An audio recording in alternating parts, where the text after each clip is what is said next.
নমস্কার, আপনাদের সকলকে স্বাগত জানাই grow your mind and money অর্থাৎ GYMM এই চ্যানেলে।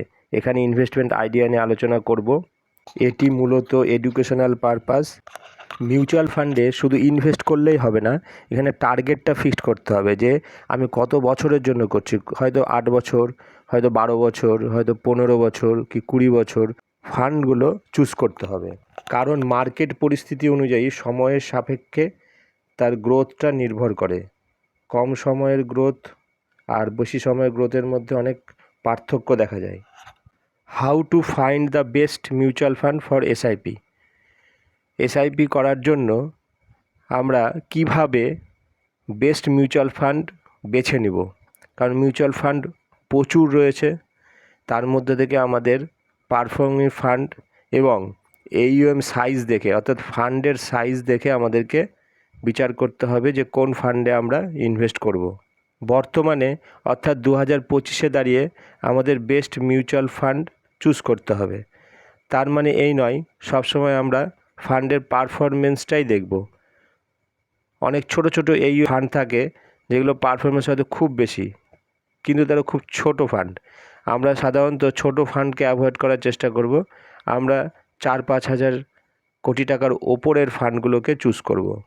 বেস্ট মিউচুয়াল ফান্ড চুজ করতে গেলে আমাদের সময়ের সাপেক্ষে বা তার উপর নির্ভর করে আমাদের ফান্ডে ইনভেস্ট করতে হবে। যদি আমার শর্ট টার্ম থাকে, শর্ট টার্ম এই অর্থে 7 থেকে 10 বছর, তাহলে আমরা লার্জ ক্যাপ চুজ করব।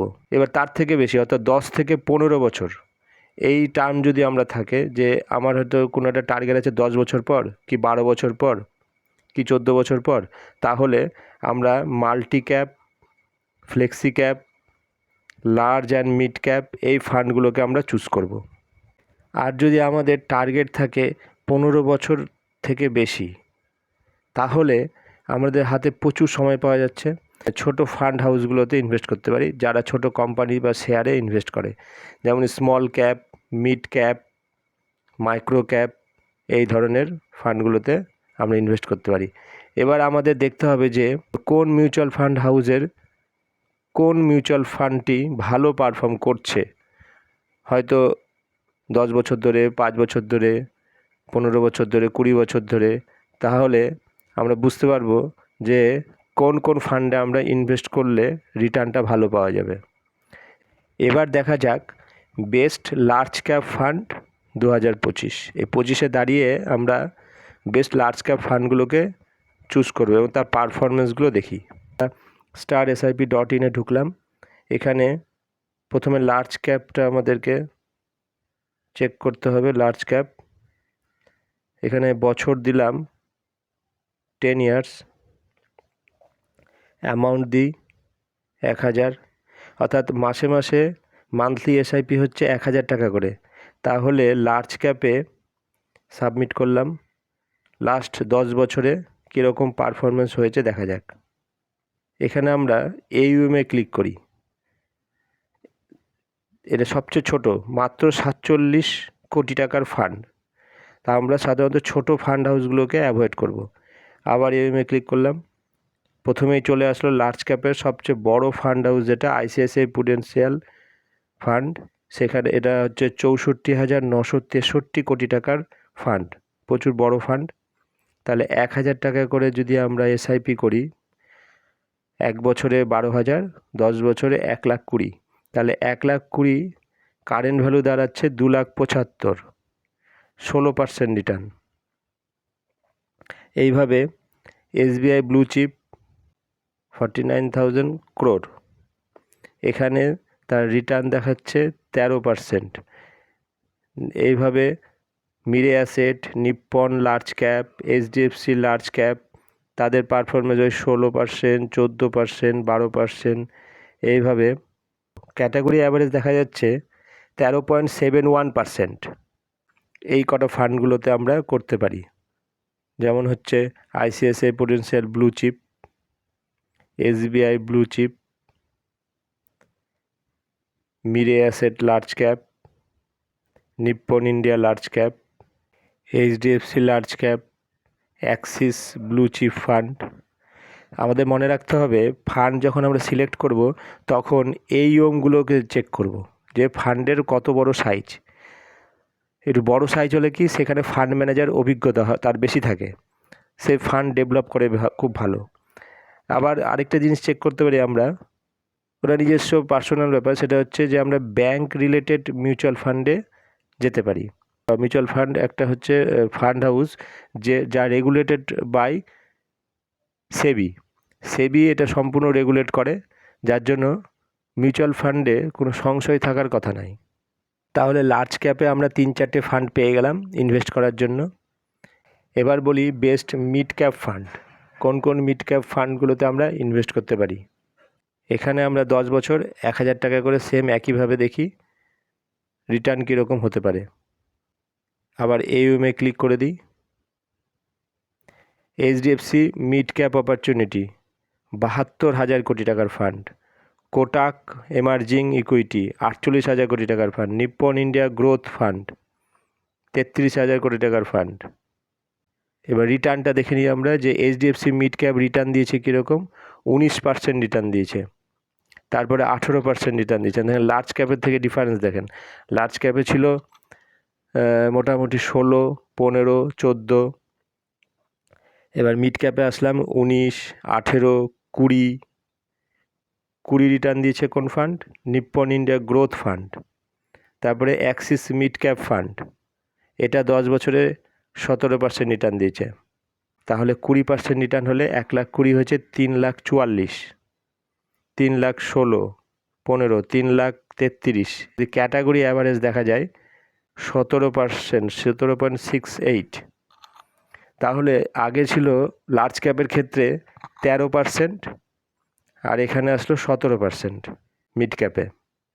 এবার বলি বেস্ট লার্জ ও মিড ক্যাপ ফান্ড 2025-এ আমরা কোন কোন ফান্ডে ইনভেস্ট করতে পারি। Large and mid cap, mixed, large এবং মিড দুটোরই থাকবে। তাহলে এই ক্ষেত্রে আমরা 10 বছরে একইভাবে 1,000 টাকা করে যদি ইনভেস্ট হয়, তাহলে বড় AUM-গুলোর প্রথমে চলে আসলো 36,000 কোটি টাকার Mirae asset. SBI large mid cap 29,000 crore. Kotak equity, তাহলে এদের রিটার্ন কীরকম হচ্ছে, ওরা 1,20,000-কে করছে 2,85,000, 2,80,000, 2,80,000, 2,92,000, অর্থাৎ মোটামুটি 16% কি 17%, হ্যাঁ 16-17 এইরকম রিটার্নগুলো আসছে। ক্যাটাগরি অ্যাভারেজ 15.84, এটাও লার্জ ক্যাপের থেকে বেশি, আবার মিড ক্যাপের থেকে একটু কম। তাহলে লার্জ আর মিড ক্যাপে যদি আমরা ইনভেস্ট করি, তাহলে প্রথমে পেয়ে গেলাম Mirae asset large mid cap, SBI large mid cap, Kotak equity opportunity, HDFC, এর মধ্যে আমরা ইনভেস্টটা করতে পারি। আমরা 7 থেকে 10 বছরের জন্য দেখলাম লার্জ ক্যাপ, আর 10 থেকে 15 বছরের জন্য দেখলাম মিড ক্যাপ এবং লার্জ ও মিড ক্যাপ। তার সাথে আমরা দেখব ফ্লেক্সি ক্যাপ আর মাল্টি ক্যাপ। তাহলে মাল্টি ক্যাপ দেখি। ঠিক একইভাবে 10 বছরের জন্য 1,000 টাকা করে মাসে Nippon India multi cap fund 38,000 কোটি টাকার ফান্ড, 1,20,000-কে করেছে 3,06,000, 18% রিটার্ন।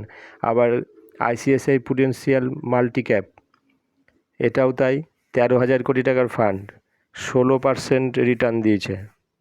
তাহলে এই ফান্ডগুলোর রিটার্ন হচ্ছে ওই 18, 16, 18, 15, 16। ক্যাটাগরি অ্যাভারেজ দেখতে পাচ্ছি 16.67%। মিড ক্যাপের থেকে একটু কম রিটার্ন দেখাচ্ছে, এবং লার্জ আর মিড ক্যাপ যেরকম দেখাচ্ছিল সেই রকম দেখাচ্ছে মাল্টি ক্যাপ ফান্ডগুলো।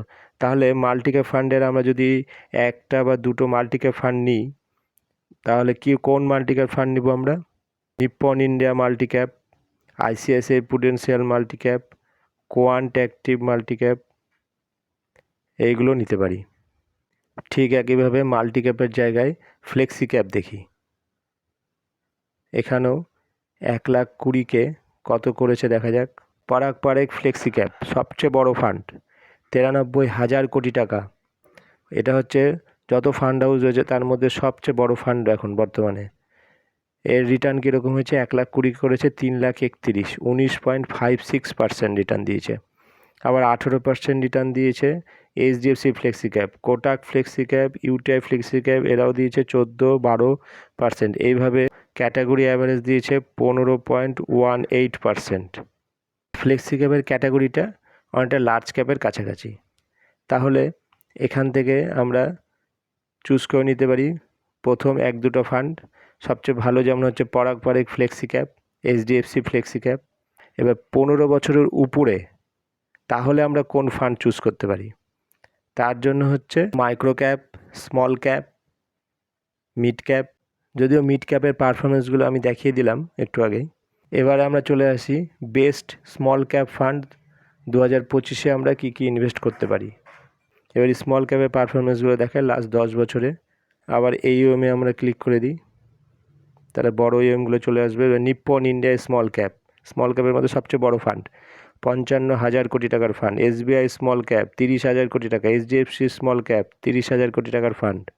তাহলে রিটার্ন কীরকম দিয়েছে? 1,20,000-কে করেছে 3,81,000, 22% রিটার্ন দিয়েছে। 18%, 24% রিটার্ন দিয়েছে কোয়ান্ট স্মল ক্যাপ, 19%, 18%। তার মানে দেখা যাচ্ছে যে স্মল ক্যাপের রিটার্ন সব ফান্ডের থেকেই বেশি রিটার্ন। এবং এর ক্যাটাগরি অ্যাভারেজ যদি দেখা যায় তাহলে দেখব 18.29, যেটা সব ফান্ড হাউসের মানে ক্যাটাগরির থেকে এখানে রিটার্নটা বেশি পাওয়া যাচ্ছে। তার জন্য এখানে রিস্কটাও বেশি থাকছে, অনেক বেশি থাকছে। তার জন্য আমাদের টাইমটা বেশি দিতে হবে, 14-15 বছরের উপরে টাইম দিতে হবে। এই স্মল ক্যাপে যদি ইনভেস্ট করতে হয় তাহলে আমরা কোন ফান্ডে ইনভেস্ট করব? Nippon India small cap, SBI small cap, HDFC small cap, আরও রয়েছে কোয়ান্ট স্মল ক্যাপ। তো এক্ষেত্রে আমরা আমাদের ভিশনটা লং টার্ম রাখবো। আমি গত ভিডিও এর আগে লাস্ট যে ভিডিওটা পোস্ট করেছিলাম তাতে বলেছিলাম যে 1 কোটি টাকা আমরা কিভাবে টার্গেট করতে পারি। নিশ্চয়ই আমাদের ইনকামকে আমরা বাড়িয়ে যাব, একটা সোর্স অফ ইনকামের উপর থাকবো না, একটাকে 2টো করবো, 2টোকে 3টে সোর্স ইনকাম করব। তাহলে কি আমরা ইনভেস্টমেন্টটা বেশি করতে পারবো মিউচুয়াল ফান্ডে। এবার যে যত ইনভেস্টমেন্ট বেশি করতে পারবে সে তত তার 1 কোটি টাকার টার্গেটের দিকে যেতে পারবে। আমরা মধ্যবিত্ত, নিম্ন মধ্যবিত্ত যারা রয়েছি তাদের ক্ষেত্রে কি আমাদের 1 কোটি টাকা একটা ভালো জায়গা। তাই প্রথম টার্গেট আমি সবসময় বলবো 1 কোটি টাকা করতে হবে। এই 1 কোটি আমরা 10-12 বছরে যদি অ্যাচিভ করে নিতে পারি তাহলে একটা জায়গায় চলে আসব এবং সেই সময় আমার নিজের পছন্দ মতন কাজ আমরা করতে পারবো। কারো আন্ডারে থেকে, বসের আন্ডারে থেকে বসের বকুনি খেয়ে আমাদের কাজ করতে হবে না। তো নিজস্ব যে আমার প্রতিভা রয়েছে, আমার যে কাজ করতে ভালো লাগে, আমি তখন সেই কাজ করতে পারবো। এখানে মাইক্রো ক্যাপ আমি বলতে ভুলে গেছি, যদিও মাইক্রো ক্যাপ ফান্ড খুব একটা নেই। এখানে মতিলাল গ্রো থেকে আমি দেখাচ্ছি। এখানে Motilal Oswal Nifty micro cap 250 index fund, এটা নতুন শুরু হয়েছে। এইউএম যদি দেখা যায়, ফান্ড সাইজ যদি দেখা যায় তাহলে ছোট ফান্ড সাইজ 1,840 কোটি টাকা। তো এটা ছোট ফান্ড হাউস পোটেনশিয়াল এখানে রয়েছে, কারণ ছোট ছোট কোম্পানিগুলোকে, একদম মাইক্রো কোম্পানিগুলোতে তারা ইনভেস্ট করবে 250টা মাইক্রো ক্যাপ। তাহলে এক্ষেত্রে রিটার্ন আশা করা যায় ভবিষ্যতে ভালো হতে পারে। তাহলে আমরা দেখলাম কোন কোন মিউচুয়াল ফান্ডে ইনভেস্ট করলে আমরা ভালো একটা রিটার্ন পেতে পারি। সেক্টরাল ফান্ড, ডেপ্ট fund, ULIP fund, NFO, children benefit fund, এগুলো আমরা অ্যাভয়েড করব এবং আমাদের টার্গেট থাকবে প্রথম 1 কোটি। আপনাদের যদি চ্যানেলটি ভালো লাগে তাহলে নিশ্চয়ই সাবস্ক্রাইব করবেন এবং বেল বাটন প্রেস করবেন, তাহলে নেক্সট নোটিফিকেশানগুলো আপনারা পেয়ে যাবেন।